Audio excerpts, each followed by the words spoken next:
UP triple S C video के re exam के लिए हिंदी का ये तीसरा प्रैक्टिस सेट होगा और यहाँ पर इस प्रैक्टिस सेट को देख करके आप अपनी तैयारी का आकलन कर पाते हैं।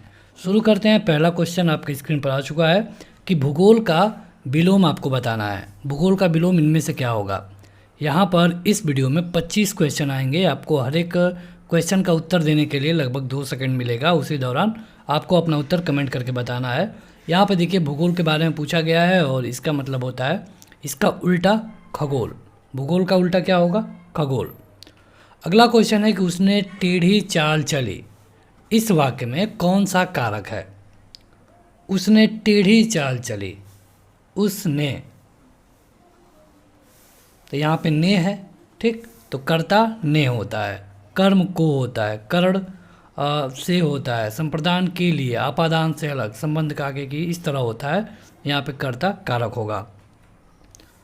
हिंदी भाषा में ह्रस्व स्वरों की संख्या कितनी होती है?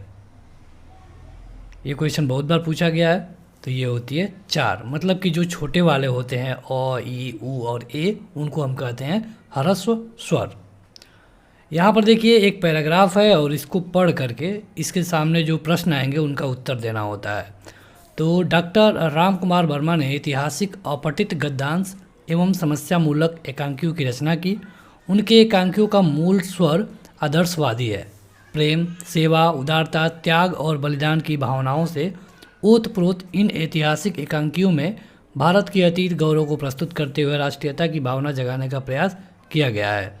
समस्यामूलक एकांकियों में वर्मा जी ने शिक्षित मध्यम वर्गीय दंपतियों को अनेक समस्याओं, प्रेम, सेक्स, संदेह, दंभ आदि को कथानक का विषय बनाया है, किंतु उनकी परिणति आदर्श में हुई है क्योंकि उनके एकांकियों की नायिकाएं अंततः अपने पति के सम्मान की रक्षा करती हुई दिखाई पड़ती हैं।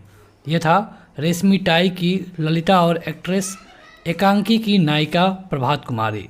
अतिशय आदर्शवादिता के कारण वर्मा जी के एकांकी यथार्थ से दूर हो गए जान पड़ते हैं, किंतु एकांकी शिल्प की दृष्टि से वे हिंदी के युग प्रवर्तक एकांकीकार माने जा सकते हैं। आरंभ में कौतूहल, संकलन, त्रय, चरम सीमा आदि उनके एकांकियों में बड़ी सूक्ष्मता से विद्यमान है।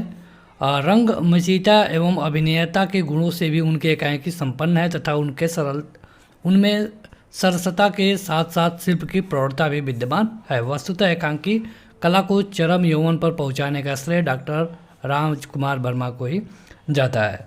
देखिए इस तरह के जब भी क्वेश्चन पूछे जाएंगे आपको ऐसा दिया जाएगा जिसमें कई तरह की चीज़ें लिखी हों। यहाँ पे कोई आपको स्टोरी बहुत कम ही मिलती है। तो बस आपको ये करना होता है कि जब आप इस पैराग्राफ को पढ़ रहे हैं इस क्वेश्चन को ध्यान में रखना होगा। या फिर आप इस तरह भी कर सकते हैं कि पहले क्वेश्चन पढ़ लीजिए और उसके बाद पैराग्राफ को पढ़िए, ताकि जब ये शब्द आए तो आप उनको तुरंत बता सकें। यहाँ पे देखिए कहा गया है कि रंग मचीयता एवं अभिनेता की दृष्टि से वर्मा जी के एकांकी अब क्या है। तो यहाँ पे देखिए, यहाँ पे आपको मिलेगा संपन्न है, यानी कि सफल है। अघोष वर्ण आपको बताना है इनमें से, अघोष, सघोष ये होता है। तो अगर आप देखेंगे तो ये है सघोष, ठीक है, और ये भी है सघोष, ये भी है सघोष, लेकिन हमसे पूछा गया है क्या? अघोष, यानी कि ये हो जाएगा स। हिंदी वर्णमाला में अंतस्थ व्यंजन कौन से हैं? ये क्वेश्चन तो काफ़ी आसान है और आसान इसलिए है क्योंकि ये कई बार पूछा गया है। तो यहाँ पे अंतस्थ पूछा गया है तो ये हो जाएगा य, र, ल, व। अब चलिए इसको हम क्या बोलते हैं? एक शब्द में स, स, स, ह को हम क्या बोलते हैं? आपको हिंट दे दें, ऊ से नाम उसका शुरू होता है। कमेंट करके बताइएगा कमेंट बॉक्स में। निम्न में कंठ वर्ण कौन सा है? कंठ वर्ण, कंठ वर्ण कौन होता है? जिनको उच्चारण करते समय कंठ से हवा निकलती है, आवाज़ आती है, तो इस तरह। तो ये हो जाएगा आपका अ। विज्ञान भाषा की दृष्टि से ऊ, बड़ा ऊ किस प्रकार का स्वर है? बड़ा ऊ के बारे में पूछा गया है। समृद्ध और विवृत में अगर बताना हो तो सही उत्तर हो जाएगा आपका पश्च समृद्ध। बड़ा ऊ पश्च समृद्ध है। यहाँ पे देखिए वही पैराग्राफ है और उस गद्यांश में से आपको प्रयुक्त शैली बतानी है। अब देखिए इस तरह के क्वेश्चन में अगर अलग अलग क्वेश्चन दिया होगा, जैसे कि ऑनलाइन एग्जामों में पूछा जाता है, एक पैराग्राफ यहाँ रहेगा तो एक पैराग्राफ 5 क्वेश्चन के बाद, तो वहाँ पे ज़्यादा दिक्कत होती है। हालांकि अगर आप ऑफलाइन एग्ज़ाम में देखेंगे तो आपके एक पैराग्राफ पे जो 4 या फिर 2 क्वेश्चन बनेंगे एक ही जगह हो जाएंगे। तो यहाँ पे हमने इसको पढ़ा था और कहा गया है कि गद्यांश में प्रयुक्त शैली कौन सी है, तो इनकी शैली है आलोचनात्मक। अगला है कि उड्डयन का संधि विच्छेद क्या होगा। ये क्वेश्चन अच्छा है, अच्छा इसलिए क्योंकि ना तो हार्ड है ना तो आसान है एकदम। ये होता है उत्धनडयन, उड्डयन विसर्ग संधि होगी इसमें। निम्न में योग रूढ़ शब्द कौन सा है। योग रूढ़ मतलब ये होता है कि दो शब्द मिलते हैं और उनका इशारा किसी और के तरफ होता है, ठीक है। तो इसमें है बीड़ा वादनी, मतलब बीड़ा वादनी हम किसको कहते हैं, सरस्वती को। तो यानी कि बीड़ा वादनी क्या हो गया, योग रूढ़ हो गया। महात्मा शब्द में कौन सा समास है, समास कौन है। तो महात्मा को अगर आप तोड़ेंगे तो महान आत्मा, मतलब कि किसी के बारे में विशेषता बताई गई है, और इस तरह की जब भी कंडीशन मिले होता है क्या, कर्मधार है। दृगु में क्या होता है, तो दृगु में आपको नंबर आगे दिखता है, जैसे कि चौराहा, त्रिरत्न, ठीक है। तो ये होता है दृगु। द्वंद्व में क्या होता है कि दोनों विलोम होते हैं, माता पिता, भाई बहन, राजा रानी, तो ये द्वंद्व होता है। अव्ययी भाव समास में क्या होता है, तो अनु या इस तरह के शब्द पहले आते हैं। तो अगर आप हमारी समास वाली वीडियो देखेंगे तो आपका कोई भी सवाल नहीं रह जाएगा। प्रग में उपसर्ग आपको बताना है। एक तो इतना छोटा शब्द है और उसमें बताना है उपसर्ग। उपसर्ग क्या होता है, जो आगे लगता है, ठीक है। तो बताइए, यह है प्र। और अगर पूछा जाए प्रत्यय, तो प्रत्यय कहाँ लगता है, पीछे लगता है।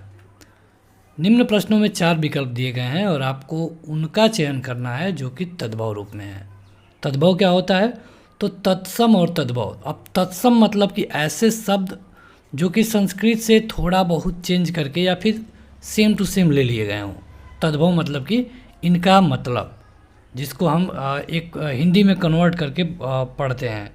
तो यहाँ पे पूछा गया है कि बताइए कि इसमें से तद्भव कौन है, तत्सम नहीं पूछा गया है। तो यह है एक। अब उसी तरह पूछा गया है कि खिड़की किस प्रकार का शब्द है। तद्भव है, मतलब कि हिंदी तत्सम से निकला हुआ है, या फिर विदेश से आया हुआ है, या फिर अपने ही देश की वाणी है, या फिर वर्णसंकर है। वर्णसंकर कहने का यहाँ पे ये मतलब है कि दो भाषाओं का मेल, जैसे कि हम रेलगाड़ी बोलते हैं, तो रेल क्या है, तो रेल तो इंग्लिश है, ठीक, और गाड़ी हिंदी है। तो इस तरह से जब दो भाषा हो तो उसको हम संकर बोलते हैं। देशज मतलब कि जो देश के हों। तो यहाँ पे क्या है, खिड़की क्या हो गया, ये देशज हो गया। जैसे कि लोटा, ये भी देशज है। आगे बढ़ते हैं, लेकिन उससे पहले अगर अभी तक आपने इस वीडियो को लाइक नहीं किया है तो ज़रूर लाइक कर दें, और प्लेलिस्ट आप चेक करिए, वीडियो के डिस्क्रिप्शन में लिंक मिल जाएगा, या फिर आप चैनल पे जाकर भी प्लेलिस्ट पे जा सकते हैं, वहाँ आपको वीडियो की अलग से एक लिस्ट मिल जाएगी। क्वेश्चन है कि निम्न में कौन सा लुटेरा शब्द में प्रयुक्त प्रत्यय है। प्रत्यय मतलब कि पीछे लगा हो, ठीक है, और उपसर्ग मतलब कि आगे लगा हो। तो यहाँ पे अगर आप इसको तोड़ेंगे तो ये हो जाएगा लुट धन एरा, यानी कि ये हो जाएगा एरा। निम्न में कौन सा शब्द विदेशी है। विदेशी मतलब कि जो शब्द कहीं पर दूसरे जगह यूज किए जा रहे थे और हमने उसे हूबहू ले लिया, ठीक है। तो जैसे कि अगर रेल को भी आप देखेंगे तो ये भी एक विदेशी शब्द है। तो यहाँ पे तो रेल नहीं है, लेकिन बाकी चीज़ें विदेशी नहीं है, लेकिन ये है दलाल। दलाल क्या है, विदेशी है। कौन सा शब्द तत्सम है। तत्सम मतलब लगभग संस्कृत के जैसा या फिर थोड़ा बहुत चेंज करके उसे ले लिया गया हो, तो ये बताना है आपको। यह है ग्राहक। बाप का संबंधवाचक संज्ञा रूप क्या होगा। बाप का संबंधवाचक संज्ञा रूप, बाप का बपौती। बाप का क्या होगा, बपौती।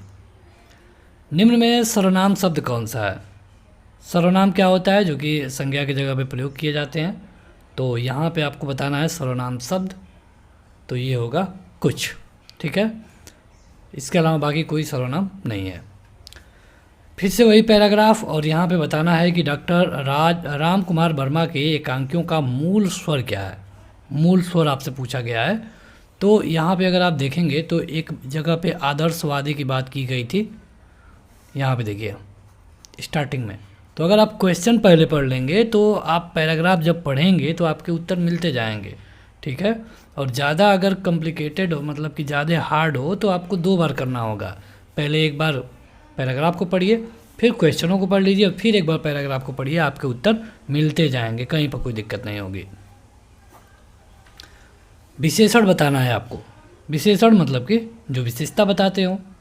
तो यहाँ पे आपको अगर आप देखेंगे तो विशेषता बताता हुआ एक ही दिख रहा है, और यह है अजीत। यहाँ पे लिंग, वचन और कारक आदि के कारण कोई परिवर्तन नहीं होता है, उनको हम क्या कहते हैं, ये तो परिभाषा पूछ लिया गया है। तो कौन सा ऐसा हिंदी में होता है जिसमें लिंग, वचन, कारक में कोई परिवर्तन कर दें तो उसमें कोई परिवर्तन नहीं होता है? इसको हम कहते हैं अव्यय, जिसमें कुछ भी व्यय ना हो।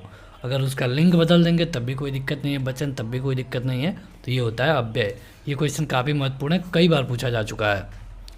निम्नलिखित प्रश्न में 4 विकल्पों में से उस विकल्प का चयन करना है जो क्रिया के भेद वाला सही विकल्प है। राधा ने गाय को चारा खिलाया। अब देखिए, नाम धातु, देवकर्मक, प्रेरणार्थक या फिर कृदंत। तो यहाँ पे देखिए, राधा ने चारा खिलाया। अगर गाय को नहीं होता, राधा ने चारा खिलाया, तो चारा यहाँ पे क्या होता, कर्म हो जाता, ठीक। लेकिन यहाँ पे गाय को, तो यहाँ पर ये भी कर्म है, मतलब कि 2 बार कर्म आया है। तो इस तरह की क्रियाओं को हम क्या कहते हैं, द्विकर्मक। वह स्त्री जिसका पति परदेश यानी कि विदेश गया हो, उसके लिए एक शब्द क्या होगा, एक शब्द में बताना है उसको। उसको हम बोलते हैं प्रोसित पतिका, प्रोसित पतिका। तो फिलहाल इस वीडियो में इतना ही। 25 क्वेश्चनों में से आपने कितना क्वेश्चन सही किया कमेंट करके बताएं, और वीडियो को लाइक, चैनल को सब्सक्राइब करें। Thank you.